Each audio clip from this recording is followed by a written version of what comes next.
வாழ்க வளமுடன். வாழ்க வையம். வாழ்க வையம். எல்லாம் வல்ல தெய்வமது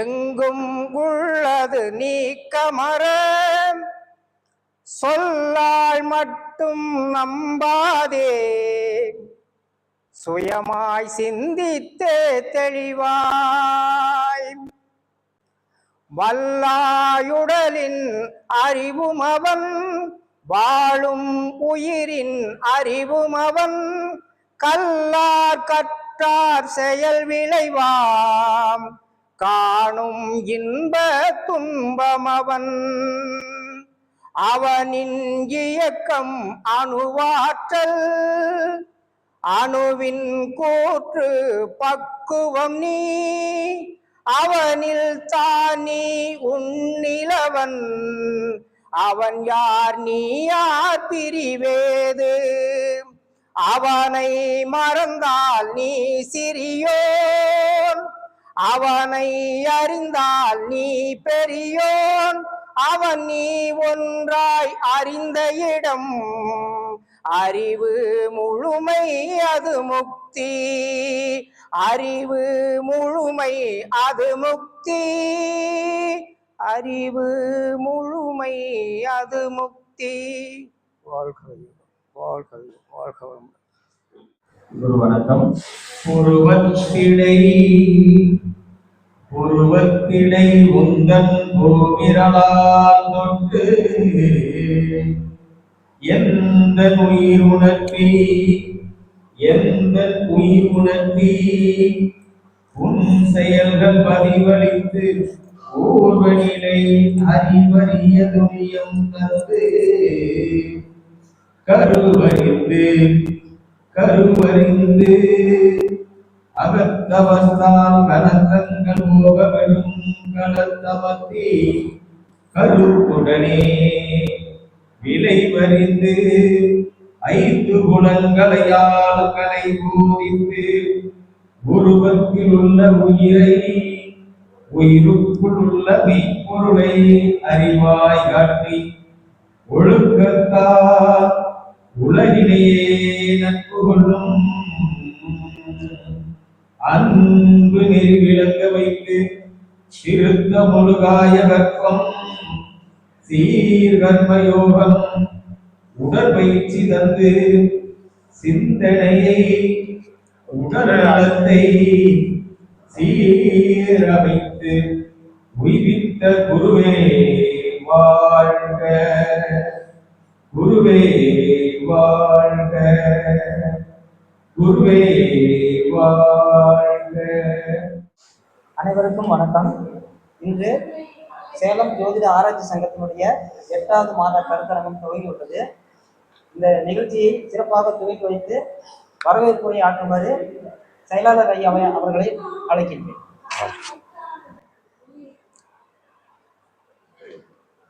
வாழ்க வையகம். வாழ்க வையகம். வாழ்க வளமுடன். சேலம் ஜோதிட ஆராய்ச்சி சங்கத்தினுடைய 8வது மாத கருத்தரங்கு இந்த புனிதமான நல்ல தினத்திலே மிக அற்புதமாக துவங்கி இருக்கிறது. இந்த இனிய விழாவிற்கு நம்மளுடைய சேலம் ஜோதிட ஆராய்ச்சி சங்கத்தினுடைய கௌரவ தலைவர், போற்றுதலுக்கும் மதிப்பிற்கும் உரிய பேராசிரியர் விஜயன் ஐயா அவர்கள் சேலத்திலிருந்து வருகை தந்திருக்கிறார்கள். ஐயா அவர்களை வருக வருக என்று சேலம் ஆன்லைன் அஸ்ட்ரோ டிவி சார்பாக வரவேற்கின்றோம். இந்த இனிய நிகழ்விற்கு சேலத்திலிருந்து கோமதி மகேஷ்குமார் அவர்கள் வந்திருக்கிறார்கள். அம்மா அவர்களையும் இந்த இனிய வேளையில் வருக வருக என்று அன்போடு வரவேற்கிறோம்.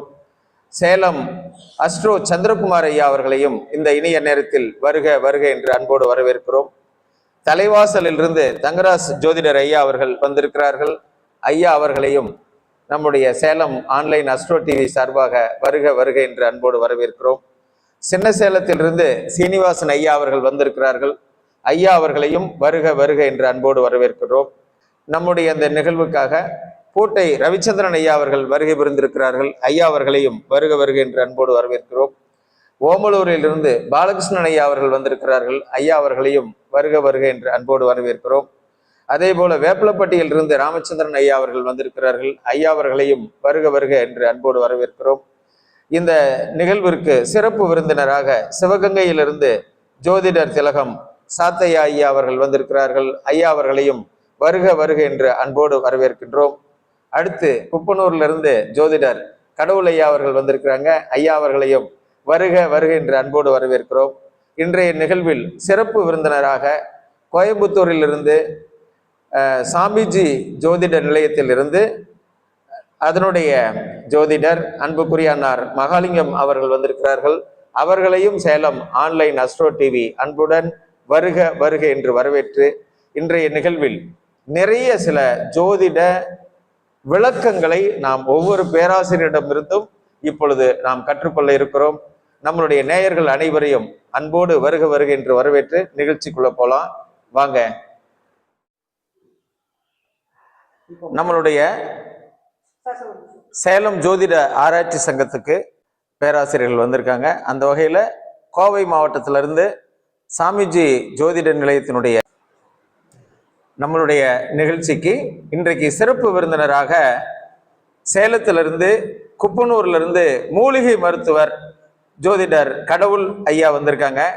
ஐயாவை நம்மளுடைய சேலம் ஜோதிட ஆராய்ச்சி சங்கம் நம்முடைய தலைவாசல் ஜோதிடர் தங்கராசு ஐயா அவர்கள் மூலமாக அவருடைய பொற்கரங்களால் பொன்னாடை போர்த்தி விழா சிறப்பு செய்கிறோம்.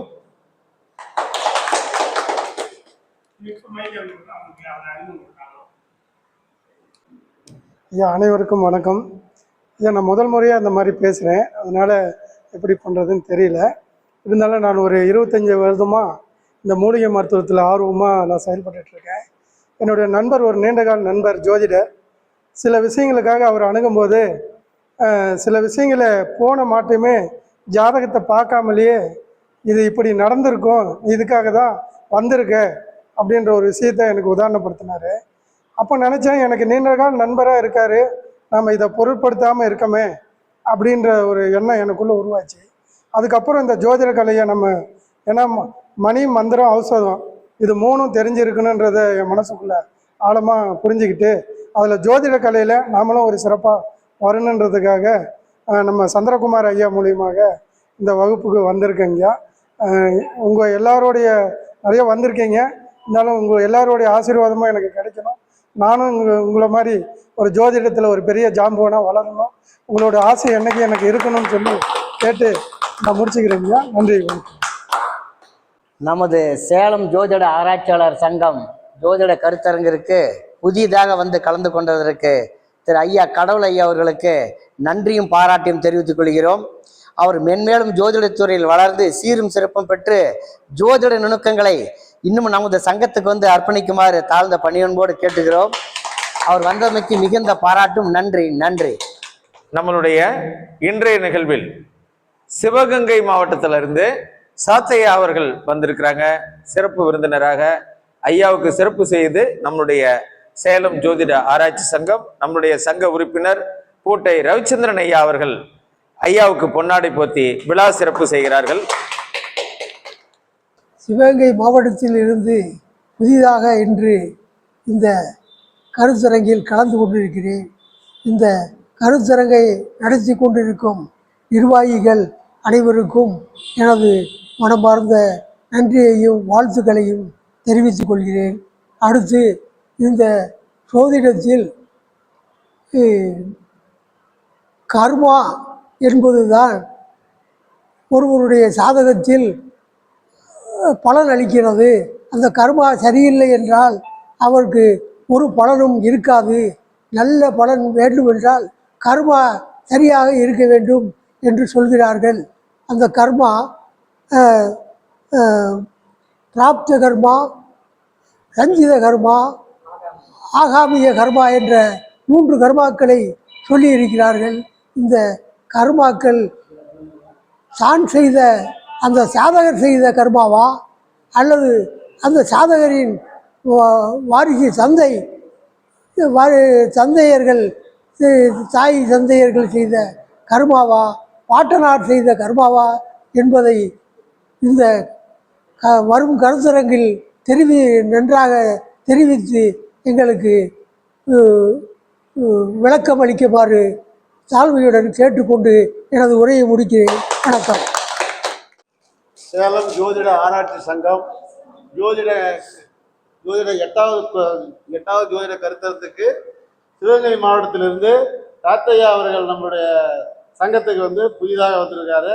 அவர் மென்மேலும் வளரணும், நம்ம சங்கத்துக்கு ஒத்துழைப்பு கொடுக்கணும்னு சொல்லி நம்ம எல்லோரும் ஆசீர்வதிக்கணும். நேயர்களே, நம்முடைய சாத்தையா ஒரு விஷயம் சொன்னார்.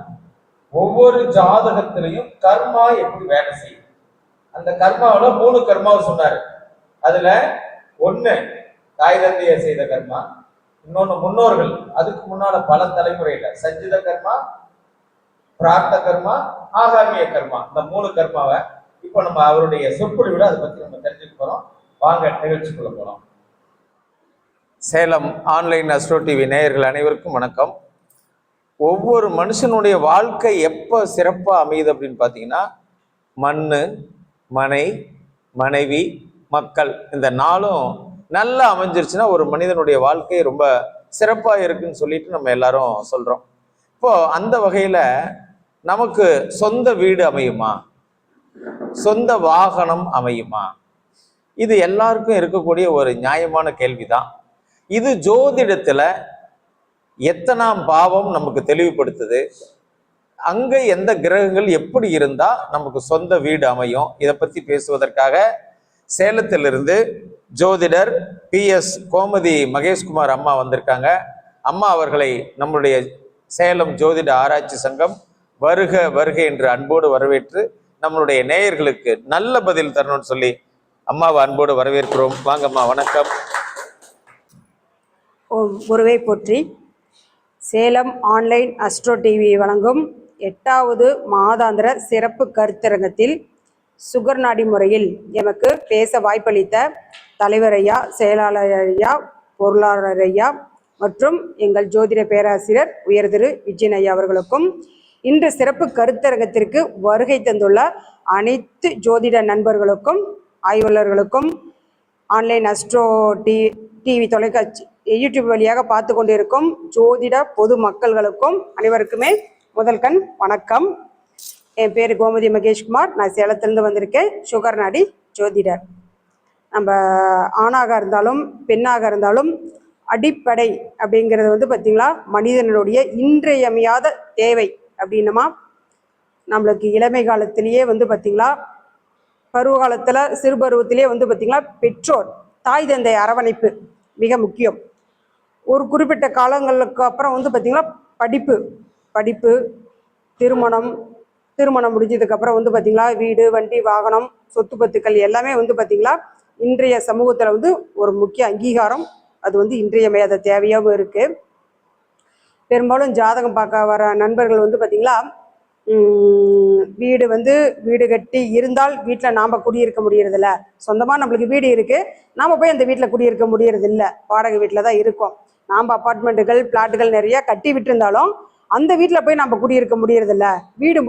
வீடு, நிலம், புலம், வண்டி, வாகனங்கிறது எங்களுக்கு அமைய மாட்டேங்குது அப்படிங்கிறது நம்மளோட வாடிக்கையாளர்கள் ரொம்ப வருத்தத்துடன் சொல்கிறப்ப, நம்ம எங்களுடைய ஜாதகத்தில் நம்ம ஆய்வு எடுக்கிறப்ப பார்த்திங்களா, என்ன பாவம் பாதிச்சிருக்குது, வீடா, வண்டியா, வாகனமா, என்ன பாவம் பாதிப்பு இருக்குது, அதுக்கு எப்படி கிரகங்கள் ஒரு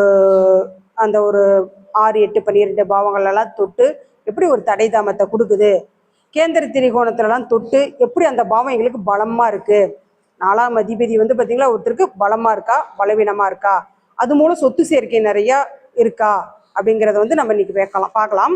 நான் போர்டில் ஒரு ஜாதகம் போட்டிருக்கேன், நான் ஒரு முறை வாசிச்சு காமிக்கிறேன்.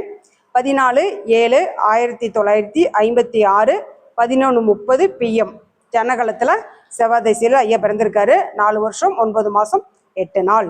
லக்னம் மீன லக்னம், லக்னத்திலே மாந்தி, லக்னத்துக்கு 3ல் சுக்கரன் கேது பகவான், லக்னத்துக்கு 4ல் சூரியன் புதன் பகவான், லக்னத்துக்கு 6ல் குரு, 7ல் சந்திர பகவான், லக்னத்துக்கு 9ல் பார்த்திங்களா ராகு பகவான், சனி பகவான், 12ல் செவ்வாய் பகவான் ராசியில் உள்ள கிரகம். இதை சுற்றி நவாம்சத்தில் கிரகங்கள் போட்டிருக்காங்க. நவாம்ச கிரகம் லக்னம் பார்த்திங்களா மகர லக்னம், மேஷத்தில் புதன் கேது, மிதுனத்தில் செவ்வாய், மீனத்தில் சூரியன் குரு, கடகத்தில் சனி பகவான், கன்னியில் வந்து பார்த்தீங்களா சந்திரன், சுக்கிரன், துலாமில் ராகு பகவான். ராசியில் உள்ள கிரகம், நவம்சில் உள்ள கிரகம் இப்படி நீங்கள் போட்டுட்டீங்களா? ஒரு கிரகம் எந்த நட்சத்திரத்தில் இருக்குது, அது பலமாக இருக்கா பலவீனமாக இருக்கா, பலம் சார்ந்து இருந்தால் என்னென்ன பாவங்களை தொட்டு வருது, அவருடைய வாழ்க்கை எப்படி முன்னேற்றத்தில் இருக்குது, பலவீனமாக இருந்துச்சுன்னா அவருடைய கிரகங்கள் எல்லாமே அந்த பாவத்தை தொட்டு இருக்கிறப்ப அதை சார்ந்து தடை தாமதம் எப்படி இருக்குது அப்படிங்கிறத நம்ம ஆய்வு பண்ண போகிறோம். புதன் திசையில் ராகு புத்தி ஐயாவுக்கு நடக்குது. வயசு வந்து பார்த்தீங்கன்னா 70 வயசு இருக்குது, நடக்குது. 69 70 வந்துருச்சு.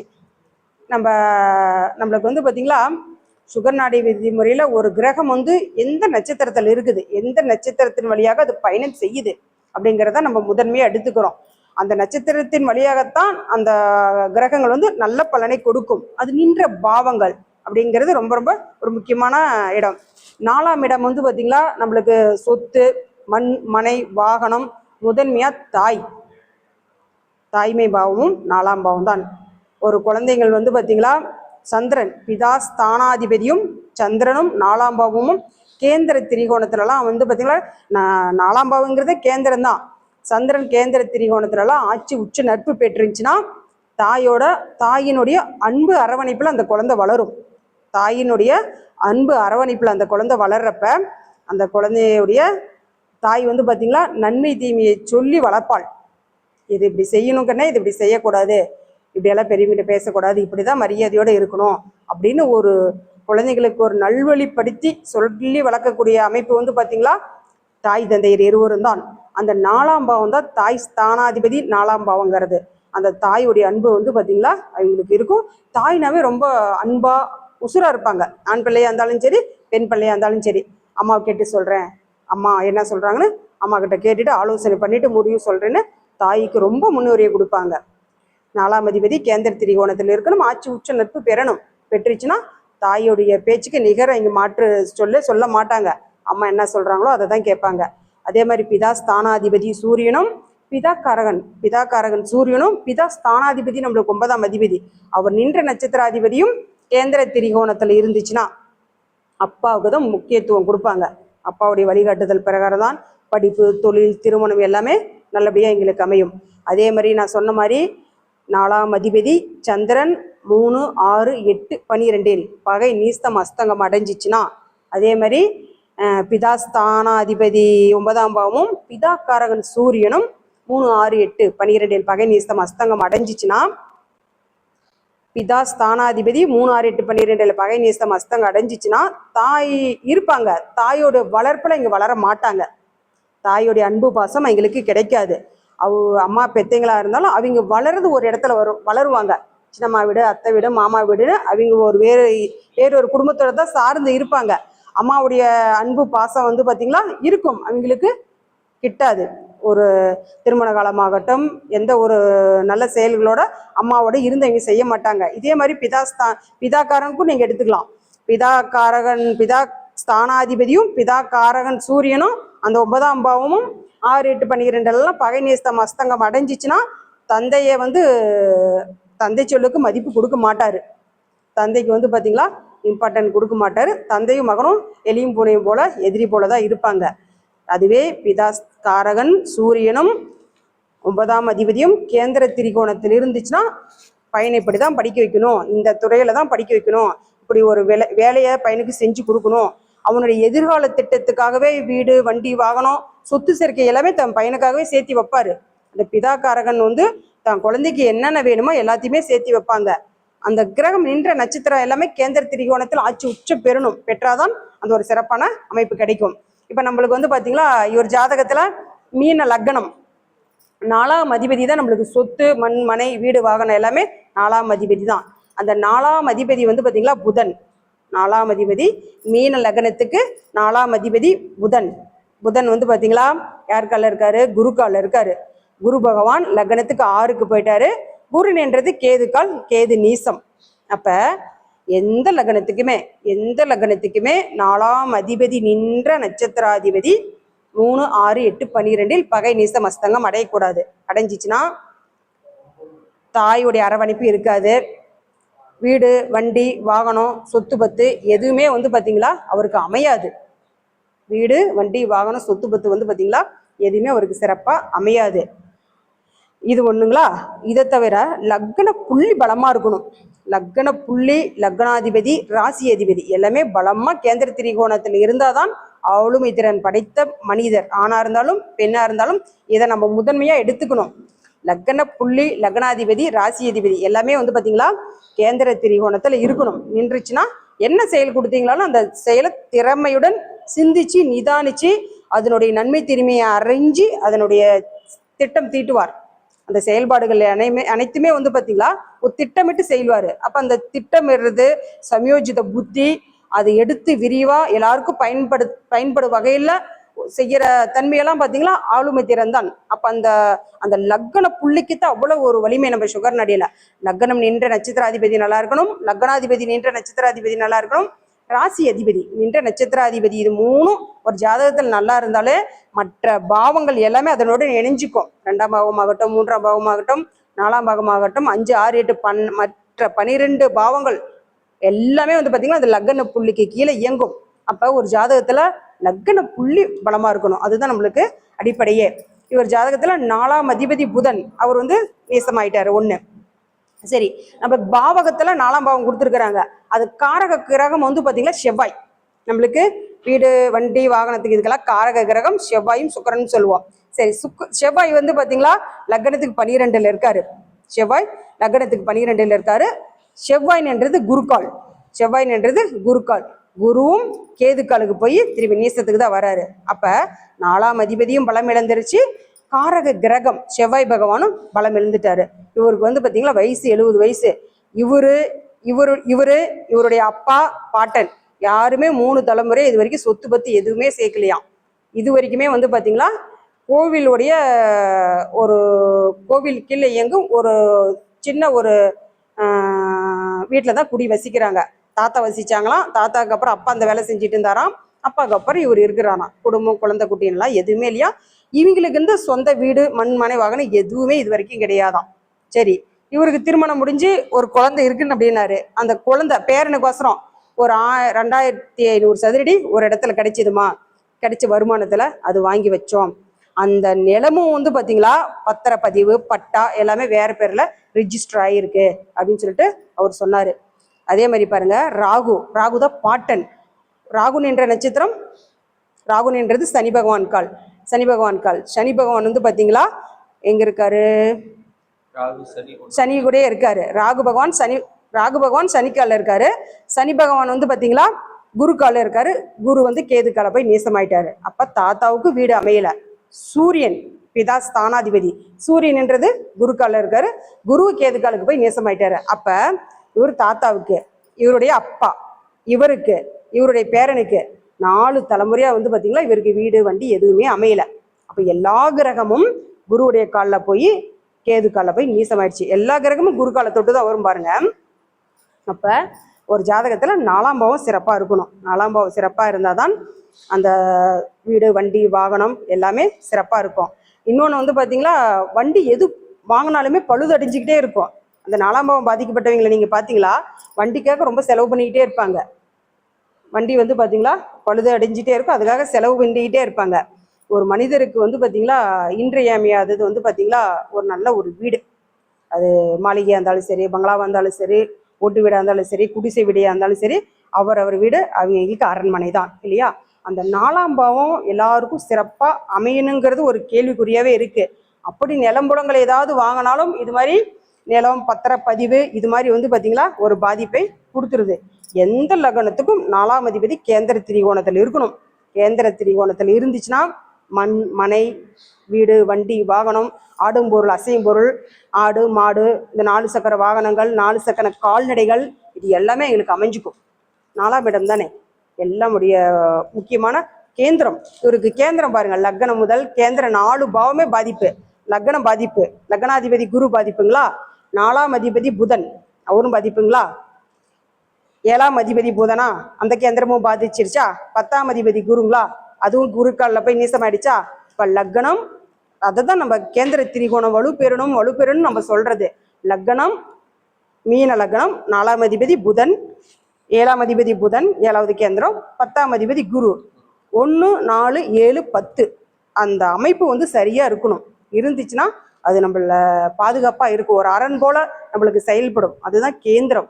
திரிகோணங்கிறது நம்ம முன்னோர் செய்த பூர்வ புண்ணியத்தின் பலன் வந்து பாத்தீங்களா நம்ம அனுபவிக்கிறோம். அதே மாதிரி கேந்திரங்கிறது நல்ல ஒரு அமைப்புல இருந்துச்சுன்னா அது நம்மளுக்கு வந்து பாதுகாப்பா இருக்கும். எந்த லக்னமா இருந்தாலும் 4ஆம் அதிபதி பலமா இருக்கணும்.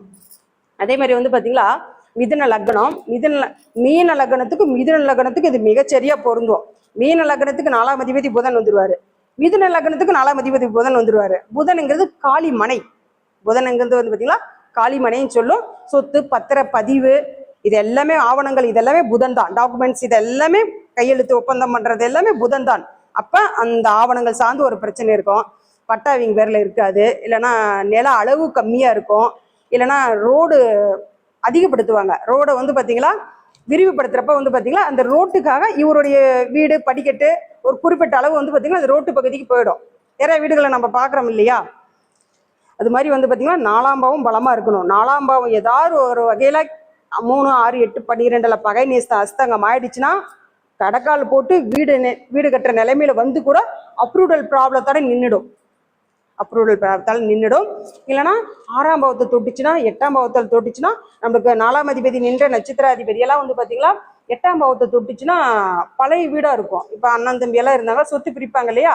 அப்ப வந்து பாத்தீங்கன்னா அந்த நபருக்கு வந்து பாத்தீங்கன்னா பழைய வீடு வந்து அவருக்கு ஒதுக்கப்பட்டுடுவாங்க. அந்த வீடு அமைகிறப்ப அந்த காலத்து வீடுங்கிறப்ப அதை இடிச்சுட்டு கட்டிட்டு இப்ப இருக்கிற வாரிசுக்கு வந்து புதுசா வீடு கட்டுறதுக்கு அந்த வீடு உடைக்கப்பட்டுடும். அதை உடைச்சிட்டு தான் அந்த இடத்துல புது வீடை நம்ம தொடங்குவாங்க. அது மாதிரி 4ஆம் அதிபதி நின்ற நட்சத்திராதிபதி 8க்கு போனுச்சுனாவே வீடு உடைக்கப்படும்.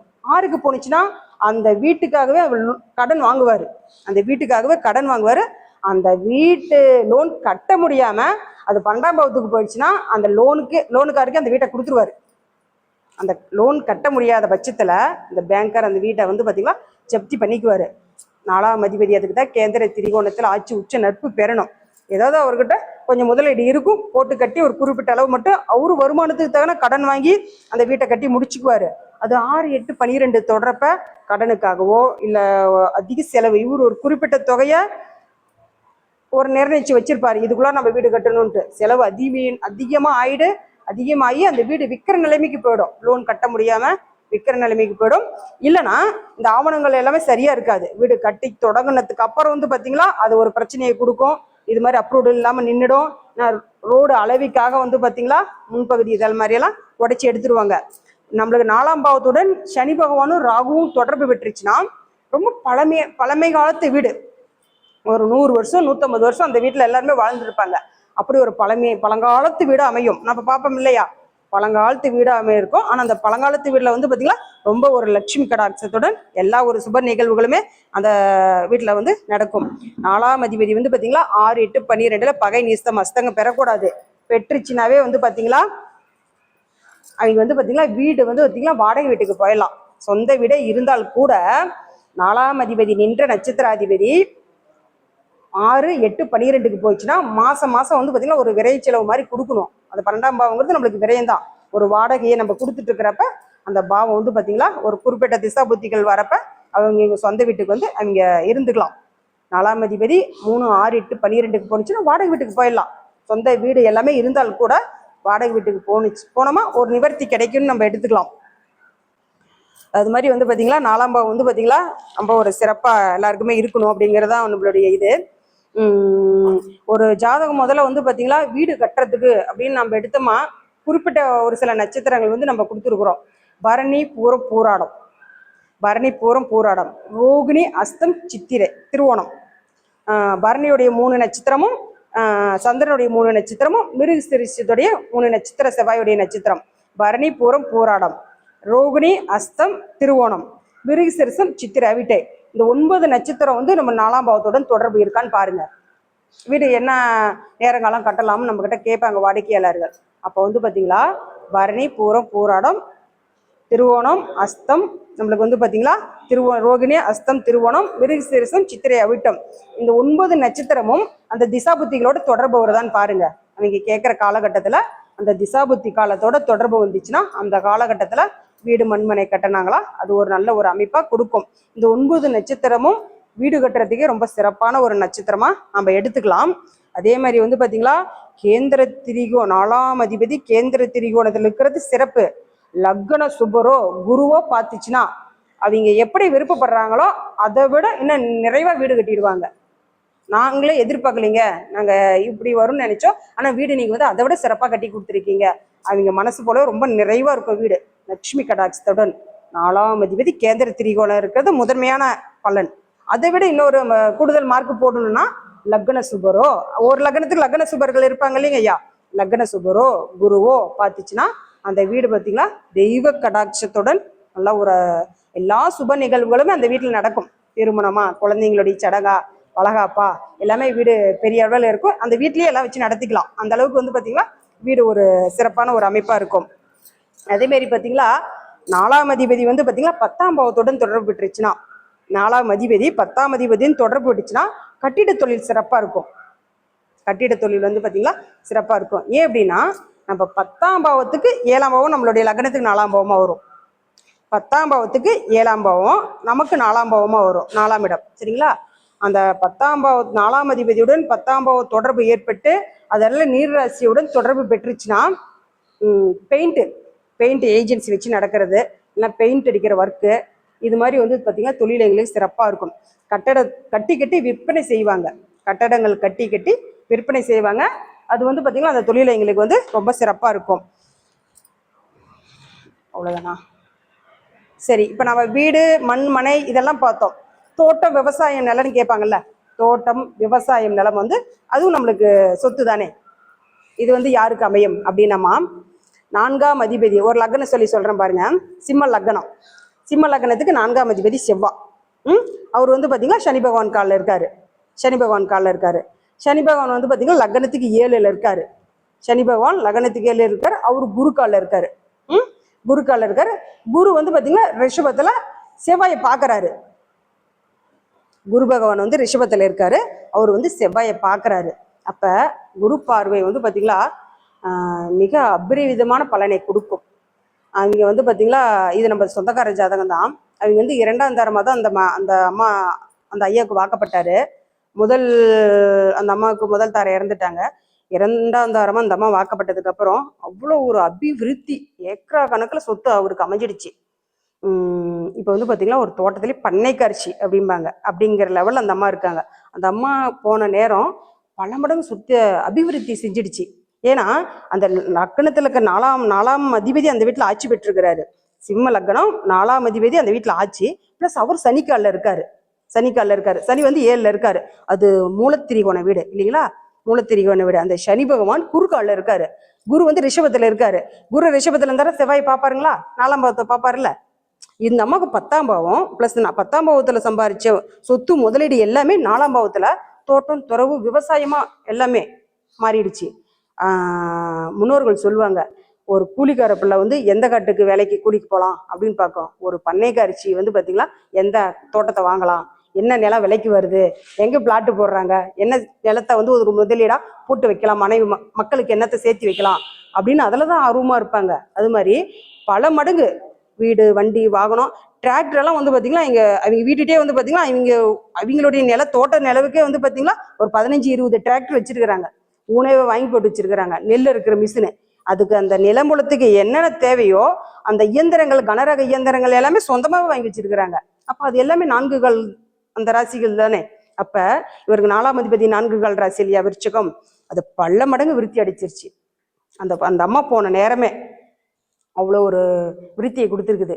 அது மாதிரி 4ஆம் பாவம் வந்து பார்த்திங்கன்னா மனிதருக்கு மிக மிக இன்றியமையாத ஒரு பாவம் அப்படின்னு நம்ம சொல்லி சுகர்நாடி விதிமுறையில் எனக்கு பேச வாய்ப்பளித்த சங்க தலைவர் ஐயா அவர்களுக்கும், செயலாளர், பொருளாளர் மற்றும் பொறுமையாக கேட்டீங்க உங்கள் அனைவருக்குமே நன்றி. ஒரு தெளிவான விளக்கம் கொடுத்தாங்க. இதுல உங்களுக்கு ஏதேனும் சந்தேகம் இருந்ததுன்னா அம்மாவுடைய நம்பர் நம்ம தொலைக்காட்சியில வந்துட்டு இருக்கு. அம்மாவுக்கு நீங்க சந்தேகம் கேட்கலாம். மீண்டும் அடுத்த மாத நிகழ்வுல அம்மாவை அழைக்க இருக்கிறோம். நன்றிமா, மிக நன்றிங்க. நன்றி. தமிழ் உலகின் ஜோதிட ஜோதி சேலம் ஆன்லைன் அஸ்ட்ரோ டிவி.